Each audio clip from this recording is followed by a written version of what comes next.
एक प्रोग्राम हुआ है, कितने एक्सीडेंट हो गए होंगे थोड़ी सी लापरवाही के कारण। कहते हैं ना कि सुनामी आ गई, वो कोई प्लान नहीं होता, अचानक है। भूकंप आ गया, वो भी एक अचानक है।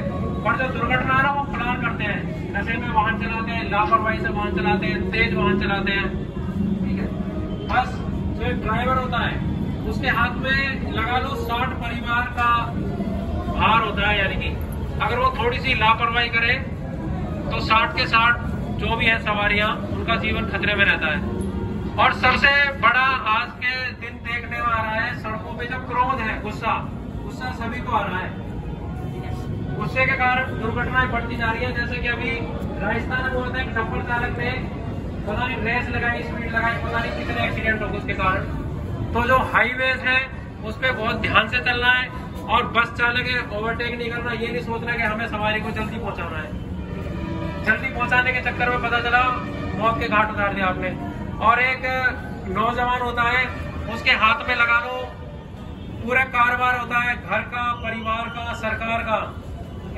वो अपने जीवन में सोच के चलो कितना कमाएगा, कितना सरकार को टैक्स देगा। इंश्योरेंस कंपनी सबसे बड़ा घाटा उसको जाता है, इंश्योरेंस कंपनी को।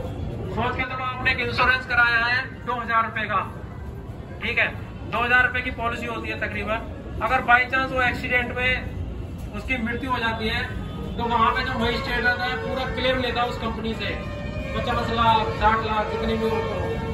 देख तो ये ध्यान रखना, अपने वाहन का इंश्योरेंस जरूर करा के रखना। ठीक है, अगर आपके पास इंश्योरेंस नहीं है ना तो क्या होगा, जो मजिस्ट्रेट है वो आपके ऊपर क्लेम लगा देगा। ठीक है, उस दौरान आपका मकान भी बिक जाएगा। एक 2000 रुपए के इंश्योरेंस के लिए कभी भी लापरवाही मत करना। ठीक है, ये पता होगा आपको कि आजकल आप इंश्योरेंस कराते हो उसमें आपका आधार कार्ड, पैन कार्ड, केवाईसी क्यों करते हैं? इसीलिए करते हैं कि उसमें सारी डिटेल्स होती है आपकी। पुलिस इसलिए नहीं रोकती आपको कि आपके डॉक्यूमेंट नहीं है, क्योंकि पुलिस के पास देखो इतना सारा काम होता है, वो आपको इतना समझा नहीं सकते। उसके बीच में फिर हम जागरूक करने के लिए हमारी जैसी टीमें आती हैं। आपको लगता है कि पुलिस केवल ये कह रही है कि अभी आपका पोल्यूशन नहीं है, इंश्योरेंस नहीं है। उस इंश्योरेंस की कितनी दिक्कत हो जाती है, आपके पास ड्राइविंग लाइसेंस नहीं है तो आप क्लेम नहीं कर सकते, इंश्योरेंस कंपनी क्लेम नहीं देगी, वो सारा पैसा आपको जेब से देना पड़ेगा। जिसकी हड्डियां टूट गई ये सोचो उसको कितना नुकसान हो रहा है। अब एक एक्सीडेंट मान लो 3 मिनट में एक एक्सीडेंट हो रहा है, हर 1 मिनट में एक एक्सीडेंट हो रहा है, सोच के चलो। और 3 मिनट में एक मृत्यु हो रही है।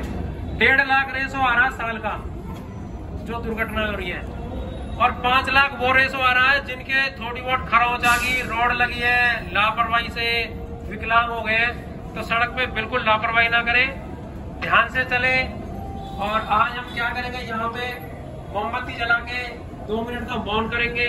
ठीक है, आप जो यहाँ से सीख के जाओ, आपको और लोगों को भी समझाना है। और सवारियां जो भी सुन रही हो वो थोड़ा ध्यान दे, चलती बस में ना तो उतरे ना चढ़े, क्योंकि हमारे ड्राइवर उसको स्टैंड पे ही रोकेंगे। ये नहीं है कि स्टैंड से बस स्टॉप से पहले क्या होता है सवारी भाग के चढ़ती है बस में, तो लापरवाही ना करें। अब थोड़ा सा हम चाहेंगे पुलिस प्रशासन भी थोड़ा सा एक मैसेज दे